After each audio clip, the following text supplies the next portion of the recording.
গত বছরগুলোর তুলনায় এবছর অধিক হারে গণপরিবহনে উঠে মাহফিলের জন্য টাকা কালেকশন করা হচ্ছে। ইসলামী দৃষ্টিকোণ থেকে এ সম্পর্কে জানতে চাই।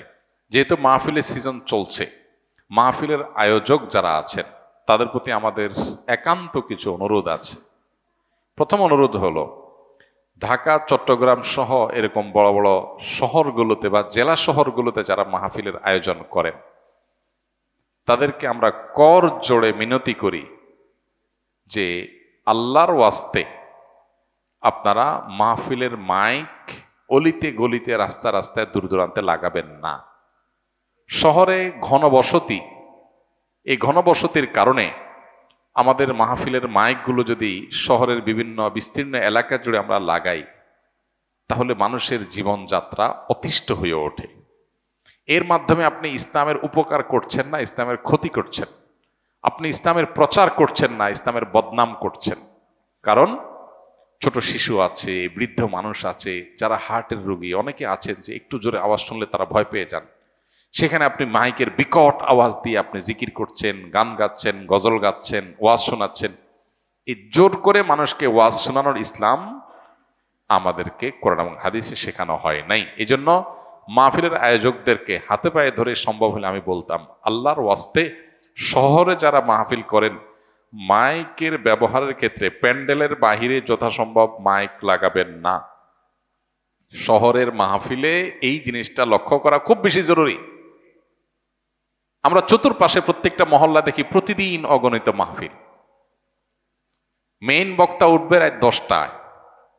ঢাকা শহরের মানুষ অনেকের ফজরের পরে ডিউটি আছে, সকালে বাচ্চাদের স্কুল মাদ্রাসা আছে। আপনি 12টা পর্যন্ত মাইক চালায় রাখলেন, বাচ্চা ঘুমাবে কখন?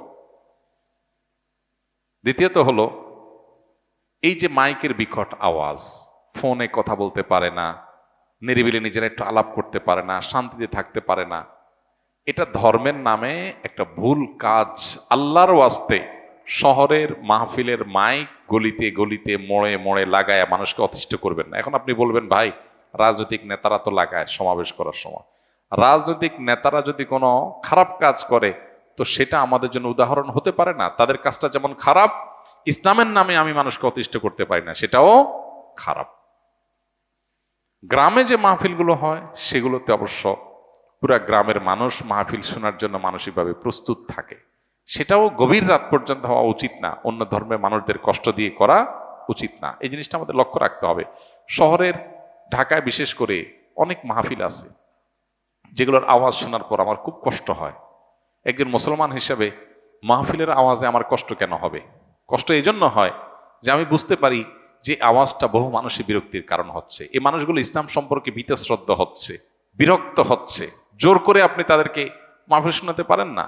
মানুষ কিছু ভয়ে বলতে পারে না, কিন্তু ভেতরে ভিতরে তার ভিতরে ইসলাম সম্পর্কে বিরূপ ধারণা তৈরি হয়। এই জন্য আমি আয়োজকদেরকে, আলোচকদেরকে অনুরোধ করি, আল্লাহর ওয়াস্তে আল্লাহর দ্বীনকে মানুষের বিরক্তির কারণ করবেন না। লা তুমিল্লা বিহাদাল কোরআন, আল্লাহর কালাম দিয়ে মানুষকে বিরক্ত করবেন না প্লিজ। আর সেই সাথে এই যে একটা বিষয় প্রশ্নে উঠে আসছে যে পরিবহনগুলোতে উঠে উঠে মানুষকে মাহফিলের জন্য কালেকশন করা, অনেক এলাকাতে আছে, বিশেষ করে বৃহত্তর নোয়াখালী এই বেল্টের দিক গেলে দেখা যায় যে প্রাইভেট গাড়ি নিয়ে গ্রামে যাবেন মাহফিলের সিজনে, সুবহান আল্লাহ, রাস্তার এ মাথা মাথা রশি দিয়া টানে আটকে ধরে যে চান্দু কই যাচ্ছ, মাহফিলের টাকা দিয়ে যাও। এটার সাথে চাঁদাবাজির কি পার্থক্য? চাঁদাবাজরা চাঁদাবাজি করে যে, সেটার সাথে এটার পার্থক্য কি? আমি যাচ্ছি রাস্তা দিয়ে, আপনি আমাকে জোরপূর্বক রশি দিয়ে টেনে ধরা মানে কি? মানে তুমি থামো, তোমার 14 গোষ্ঠী থামবে। এই যে জোর করা, এই অধিকার তো ইসলাম আপনাকে দেয় নাই। মানুষের পথে বাধা সৃষ্টি করা হাদিসে পরিষ্কার নিষেধ আছে। নবী সাল্লাল্লাহু আলাইহি সাল্লাম কেন বলেছেন, ইয়াকুম ওয়াল জুলুস আলা তারিক, রাস্তায় বসবে না, প্রতিবন্ধকতা সৃষ্টি করবে না। সেখানে আপনি রাস্তায় রশি দিয়া টেনে দেখতেছেন, ভাই থামেন, কি হয়েছে, আমাদের মসজিদের জন্য টাকা দিয়ে যান, মাহফিলের জন্য টাকা দিয়ে যান। এটা চাঁদাবাজি, এই চাঁদাবাজি জায়েজ নাই। যে বক্তা আনতে এক গাদা টাকা লাগবে ওই বক্তা আনবেন না, ওই বক্তার টাকা জোগাড় করার জন্য রাস্তায় এভাবে চাঁদাবাজি করবেন না। নবী করিম সাল্লাল্লাহু আলাইহি সাল্লাম দিনের কাজ পরিচালনা করার জন্য, ইসলামের কাজের জন্য সবার সহযোগিতা চেয়েছেন। ওপেন সহযোগিতা চান, যার খুশি সে দেখ। কিন্তু এইভাবে রাস্তা আটকে আটকে, এই ভাই থামেন, কত আছে দেন, এটা তো ডাকাতি, চাঁদাবাজি। কেউ যেন দেখার নাই। আল্লাহর হস্তে যারা মাহফিল আয়োজক আছেন, আল্লাহকে ভয় করেন, সওয়াবের জায়গা গুনাহ হবে। আল্লাহর দিনকে অপমান করবেন না। যারা বক্তা আছেন তারা এগুলোর বিরুদ্ধে কথা বলেন। আপনারা যারা আছেন সমাজে তাদেরকে বুঝান যে আল্লাহর হস্তে দিনকে এভাবে বেইজ্জত করবেন না। একটা সময় দিনের জন্য টাকা পয়সা পাওয়া অনেক কঠিন ছিল, এখন আলহামদুলিল্লাহ অনেক ক্ষেত্রে সহজ। আর আল্লাহ যতটুকু দিয়েছেন ততটুকু দিয়ে করেন, আপনাকে অতিরিক্ত টাকা কালেকশন করতে বলে কে?